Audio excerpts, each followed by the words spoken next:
ജീവിതത്തിൽ ഓരോ ഗ്രഹങ്ങളുടെയും സ്വാധീനം അനുഭവപ്പെടുന്ന ദിശ പോലെ ഒരു ദിവസത്തിലും ഗ്രഹങ്ങളുടെ സ്വാധീനം അനുഭവപ്പെടുന്ന സമയമുണ്ട്. ഈ സമയത്തിനനുസരിച്ച് ദിവസത്തെ ക്രമീകരിച്ചാൽ ആ ദിവസം ഏറ്റവും കാര്യക്ഷമമാക്കി മാറ്റാമെന്നാണ് ജ്യോതിഷം പറയുന്നത്. ഈ തത്വം അനുസരിച്ച് ഓരോ മണിക്കൂറുകളും ഓരോ ഗ്രഹങ്ങളുടെ സ്വാധീനത്തിലാണ്. ആ ഗ്രഹങ്ങളുടെ പ്രത്യേകതകളനുസരിച്ച് ഒരു ദിവസത്തെ പ്രവൃത്തികൾ തരം തിരിച്ച് ചെയ്താൽ അത് കൂടുതൽ ഫലപ്രാപ്തി നൽകുമെന്നാണ് വിശ്വാസം. സൂര്യൻ. സൂര്യോദയത്തിന് ശേഷമുള്ള ആദ്യത്തെ ഒരു മണിക്കൂർ ഗ്രഹങ്ങളുടെ രാജാവായ സൂര്യന് ആധിപത്യമുള്ള സമയമാണ്. ഊർജ്ജസ്വലത, ആത്മവിശ്വാസം, നേതൃഗുണം എന്നിവ അനുഭവപ്പെടുന്ന സമയമാണിത്. ഒരു ദിവസത്തെ പ്രധാനപ്പെട്ട ജോലികൾ ചെയ്യാൻ ഏറ്റവും അനുകൂലമായ സമയമാണ് ഇത്. ഈ സമയത്ത് ഏകാഗ്രതയും ഭാവനാശങ്ങളും കൂടുതലായിരിക്കും. മാത്രമല്ല, മനസ്സിന് കൂടുതൽ വ്യക്തത കൈവരുന്ന ഈ സമയം തീരുമാനങ്ങൾ എടുക്കാനും വളരെ ഉചിതമായ സമയമായി കരുതപ്പെടുന്നു. ചന്ദ്രൻ. സൂര്യോദയത്തിന് ശേഷമുള്ള രണ്ടാമത്തെ മണിക്കൂർ ചന്ദ്രന് ആധിപത്യമുള്ള സമയമാണ്. വൈകാരികമായി ആഴത്തിൽ ചിന്തിക്കുന്ന സമയം. ഉൾപ്രേരണ, സ്വയം വിലയിരുത്തൽ എന്നിവയെല്ലാം സംഭവിക്കുന്നത് ഈ സമയത്താണ്. ആശയവിനിമയം, പരസ്പര ബന്ധം, സഹാനുഭൂതി മനസ്സിലാക്കാൻ എന്നിവയെല്ലാം അനുകൂലമായ സമയമാണിത്. ബന്ധങ്ങൾ മെച്ചപ്പെടുത്താനും കൂടുതൽ ആഴത്തിലാക്കാനും ഈ സമയം ഉപയോഗപ്പെടുത്താവുന്നതാണ്. ചൊവ്വ. സൂര്യോദയത്തിന് ശേഷമുള്ള മൂന്നാമത്തെ മണിക്കൂർ ചൊവ്വയുടെ ആധിപത്യത്തിലായിരിക്കും. പ്രവൃത്തി, നിശ്ചയദാർഢ്യം, ഊർജം എന്നിവയെ പിന്തുണയ്ക്കുന്ന ഗ്രഹമാണ് ചൊവ്വ. ഈ മണിക്കൂറിൽ ശാരീരിക ക്ഷമത ആവശ്യമുള്ള കാര്യങ്ങളും പ്രശ്നപരിഹാരവും നടത്താം. ധൈര്യം കാണിക്കാനും ധീരമായ തീരുമാനങ്ങൾ എടുക്കുന്നതിനും ഉചിതമായ ഒരു സമയമാണിത്. ചൊവ്വയുടെ നിശ്ചയദാർഢ്യം ഉൽപ്പാദനക്ഷമത മെച്ചപ്പെടുത്തും. വെല്ലുവിളികളെ എതിരിടാനും ചൊവ്വയുടെ ഊർജം സഹായിക്കുന്നതാണ്. ബുധൻ. പെട്ടെന്ന് ചിന്തിക്കാനുള്ള കഴിവ് എന്നിവയും എല്ലാം കാരണഭൂതനാണ് ബുധൻ. സൂര്യോദയത്തിന് ശേഷമുള്ള നാലാമത്തെ മണിക്കൂർ ബുധൻ്റെ ആധിപത്യത്തിൽ ആയിരിക്കും.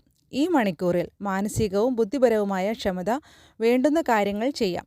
എഴുതുക, അങ്ങനെയുള്ള കാര്യങ്ങൾ ആസൂത്രണം ചെയ്യുക, വിവരങ്ങൾ അപഗ്രഥനം ചെയ്യുക എന്നിവയ്ക്കെല്ലാം ഈ മണിക്കൂർ അനുകൂലമാണ്. ഈ മണിക്കൂറിൽ കാര്യങ്ങൾ പദ്ധതിയിടുന്നതും പുതിയ ആശയങ്ങളെക്കുറിച്ച് ചിന്തിക്കുന്നതും മികച്ച ഫലം നൽകുന്നതാണ്. വ്യാഴം. വളർച്ച, ശുഭാപ്തി വിശ്വാസം, വിവേകം എന്നീ ഗുണങ്ങളെ പിന്തുണയ്ക്കുന്ന ഗ്രഹമാണ് വ്യാഴം. സൂര്യോദയത്തിന് ശേഷമുള്ള അഞ്ചാമത്തെ മണിക്കൂർ വ്യാഴത്തിൻ്റെ ആധിപത്യമാണ്. വ്യാഴത്തിൻ്റെ ദീർഘവീക്ഷണത്തിനും ദീർഘകാലത്തേക്കുള്ള പദ്ധതികൾ തയ്യാറാക്കുന്നതിനും ഇത് സഹായിക്കുന്നു. ബിസിനസ് സംരംഭങ്ങൾ തുടങ്ങുന്നതിനും ശുഭാപ്തി വിശ്വാസവും ദീർഘവീക്ഷണവും ആവശ്യമുള്ള കാര്യങ്ങൾ ചെയ്യുന്നതിനും ഈ സമയം അനുകൂലമാണ്. പഠനമോ ഗവേഷണമോ ആവശ്യമുള്ള സംഗതികളും നിയമപരമായ കാര്യങ്ങളും ഈ മണിക്കൂറിൽ ചെയ്യുന്നതാണ് ഏറ്റവും ഉചിതം. ശുക്രൻ. സൂര്യോദയത്തിന് ശേഷമുള്ള ആറാമത്തെ മണിക്കൂർ ശുക്രന് കീഴിലാണ്. സൗന്ദര്യം, ഐക്യം, ഭാവന എന്നിവയുടെ കാരണഭൂതനാണ് ശുക്രൻ. കലാപരമായ കാര്യങ്ങൾക്ക് ഈ മണിക്കൂർ വളരെ അനുയോജ്യമാണ്. ബന്ധങ്ങൾ സ്ഥാപിക്കാനും ഈ സമയം ഏറ്റവും ഉചിതം. എന്തെങ്കിലും നിർമ്മിക്കാനും അലങ്കരിക്കാനും പ്രിയപ്പെട്ടവർക്കൊപ്പം ചിലവഴിക്കാനും ഏറ്റവും ഉചിതമായ സമയമാണ് ഇത്. ശനി. സൂര്യോദയത്തിന് ശേഷമുള്ള ഏഴാം മണിക്കൂർ ശനിയുടെ സ്വാധീനത്തിലായിരിക്കും. പ്രപഞ്ചം, അച്ചടക്കം, ഘടന, ഉത്തരവാദിത്വം എന്നിവയുടെ കാരണഭൂതനാണ് ശനി.